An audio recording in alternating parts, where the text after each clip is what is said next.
सबसे पहले रशीद रिजवी साहब आपकी जानिब आऊँगी। आज सदर का जो ख़त है आप लोगों ने देख लिया होगा, आप तीनों ने देखा होगा।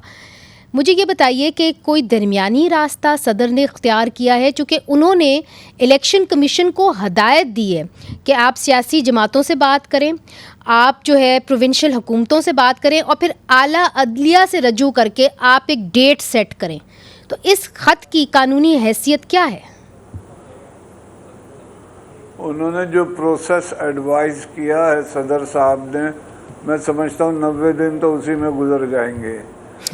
जब आर्टिकल बड़े वाज़ेह अल्फाज में कहता है, आर्टिकल 48 क्लॉज 5 कि प्रेसिडेंट आफ्टर डिसोल्यूशन जो है वो 90 डेज में इलेक्शन अनाउंस कर देगा होने के, तो उन्हें तो सिंपली अनाउंस करना है, डिक्लेरेशन देना है।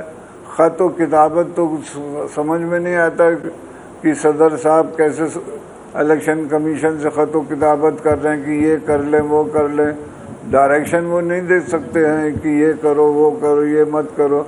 उन्हें तो सिर्फ डेट अनाउंस करनी चाहिए कि जी डेट है ये इलेक्शंस की, मैंने अपना फ़र्ज़ निभा दिया आर्टिकल 48 क्लॉज 5 के तहत। तो एक तरीके से दरमियानी रास्ता आप कह रहे हैं कि उन्होंने इख्तियार किया, और अगर उन्होंने करना ही था, ये करना ही था, तो डेट अनाउंस करते। आपका ये मौक़िफ़ है? बिल्कुल बिल्कुल, उसमें बोल रहे हैं कि मुझे इख्तियार है और फिर भी नहीं कर रहे अनाउंस। अच्छा, आप देखें कंटेंट्स में वो कह रहे हैं कि ये 48(5) के तहत मुझे इख्तियार है, लेकिन आप उनसे मिलके, कोर्ट से मिलके, ये कोर्ट में कोई चली गई चीज़ तो वो तो 3 महीने ऐसे ही रुल जाएगी।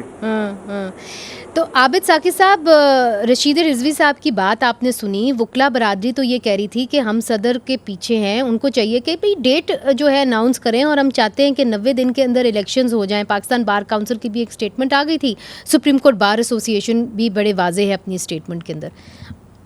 Has the president fallen short of your expectations?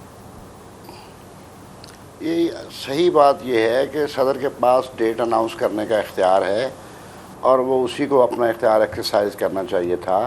ये जो उन्होंने जिग जैग डाली है और इदारों को उन्होंने चिट्ठियाँ लिखनी हैं, ये तो प्रेसिडेंट के ऑफिस के उस फंक्शन के साथ उन्होंने एक रिडिकुलस ट्रीटमेंट दिया है उसको। असल में उनको अनाउंस करनी चाहिए थी, अपना प्रेरोगेटिव कॉन्स्टिट्यूशन एक्सरसाइज करना चाहिए था, बल्कि मैंडेट है कॉन्स्टिट्यूशन का, और वो he is under bounded duty to act in accordance with the provision of the constitution, और वो अनाउंस करते डेट। अब उन्होंने अदालत का इससे क्या ताल्लुक़ है, और फिर इलेक्शन कमीशन तो under the law and the constitution is bound to hold the election free and fair manner. तो असल में शायद ये लगता है कि ये 90 दिन के इलेक्शन ना करवाने के लिए उन्होंने इसको इतना फैला दिया है कि ये मुख्तलिफ इदारों की मुशावरत। अब सुप्रीम कोर्ट तो एडजुडिकेट करती है जब उसके पास कोई केसेस जाते हैं। बिल्कुल। अब सुप्रीम कोर्ट से मुशावरत का क्या मतलब है? या पर सुप्रीम कोर्ट में ये रेफरेंस कोई भेजे, आर्टिकल 186 के तहत कोई रेफरेंस भेज के सुप्रीम कोर्ट की ओपिनियन मांगे सदर, तो वो तो बात एक सेंसिबली बनती है, ठीक है जी उन्होंने एडवाइस ओपिनियन मांगी है।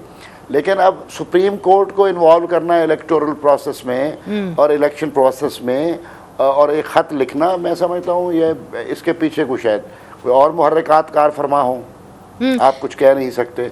लेकिन बहरहाल इसमें ये मैं समझता हूँ कि ये हिदायत उनकी गैर आईनी है, उनका जो असल मनसब है उसको पूरा करना चाहिए था, और 90 दिन के अंदर इंतखाबात की डेट अनाउंस करनी चाहिए।